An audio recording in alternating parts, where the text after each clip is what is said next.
This is a video about using the OBS Studio software. It's a free software. It's pretty good. I think it's well designed. It's a wee bit difficult to get into at first, but I'm going to try and help you to get into that. And effectively, I'm going to take a few minutes to tell you all I know about setting it up. I don't use it. I use it a very basic way.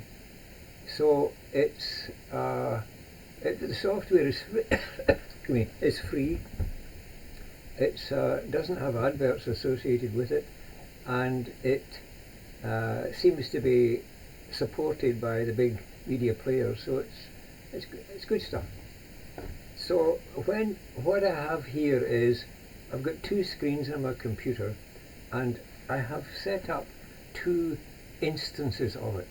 So this is the instance here that I'm recording into. You can see it says down, this is where I'm recording from. You can see this red button shows when it's recording.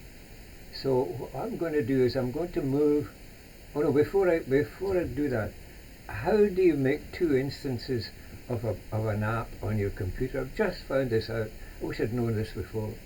If on the PC, if you hold down the shift button and you have the app open, hold down the shift button, hit the left click on the icon in the taskbar, and another version will open up. I've been looking for that for use for Excel for some time, but here it is. So I've done that, and I'm going to take this, the one we're looking at, out of the way, and you won't see the little picture of me. That's maybe good for you. So this is, if you download it and open it up, you'll see something like this. And the black place, the dark area, is the screen that you would see, but there's nothing to show. So what you do is you need to set up scenes, and so a scene is a set of sources. And so let me show you how you set up the sources. So you say we want a source, and the first source we'll need is the display. That's your screen. So it says display capture, yes. And I have here two screens which are display 1 and display 2. I'm on display 1, so we'll hold to that. OK. So the next source that you want is the audio input capture. This is quite straightforward because it's just very simple. There are nothing to set, so that's okay. And the third thing you need is the video capture.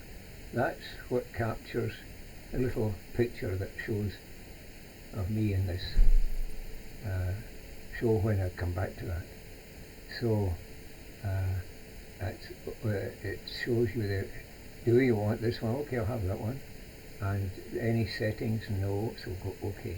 So we now have these three sources set up in here, and these represent scene. If you want to another set of sources, you can add a new scene 2, and put the different sources in, but you probably may not want that. This is the basic use of the system. Okay, so one or two settings you need to do. So if we go over here to settings and go to output, there are two things that you have that you need to look at. Maybe you need more, but this is all I can use. Recording quality. So there are 4 recording qualities, same as stream. Well, we're not streaming, and the bottom one is lossless quality, tremendously large file size. That's ridiculously big. So it's either high quality medium file size or indistinguishable quality large file size. I found that you need to use that for what I'm trying to do. So I think that's the default value, so stick with that. But you might try the high quality medium file size, see if you get enough quality, but maybe it doesn't matter. And then the second thing here that's really important is the recording format. Now it says here warning. recording with a software encoder at a different quality than the stream will require extra CPU usage if you stream and record at the same time. And that doesn't matter to us because we're not streaming. But what does matter is that if you set it to MP4, I think the streamer is set to MP4. You can't pause. So if you look at, I'll bring back the screen here. This is the one we're running, and look at the recording here. You see this double R? That's the pause button. I'm not going to pause it. That'd be useless. But that will pause it, which is useful if you're making a talk, if you want to make a pause. And so, unless, I'll bring this back again, unless this recording format is different from MP4, it would appear, then you won't get the pause button. So I'm using MKV. I believe that's some sort of Russian standard, but it seems to work, and so I would recommend you use that. So that's the recording format. And now we go to settings, video, and here we have the settings for the video. Now I thought in order to reduce the file size, it might be useful to make the output or the scaled resolution from the video smaller than the base canvas size. So the base canvas size is the size of my screen that I'm working to, 16 by 900. But I find if I made this a smaller size, it brought down the quality really a lot. And if I keep it at 1600 by 900, I get good quality. Much bigger file sizes, but there we are. So I recommend you be careful. If you're going to try to reduce the file size with that, you need to be careful. So I'm just leaving it at 1600 by 9. So that's basically it.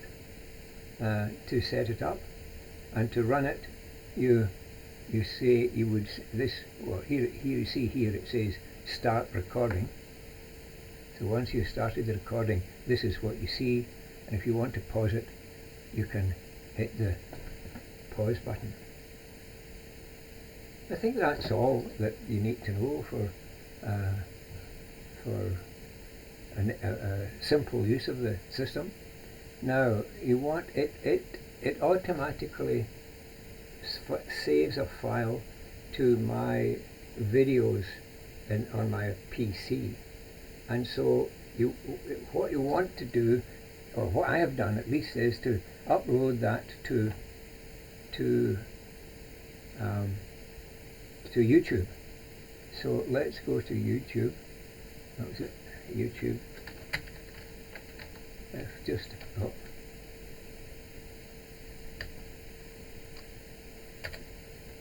So if we go into YouTube, I think you need to, if you want to record, you need to set up an account with YouTube. No. What's it?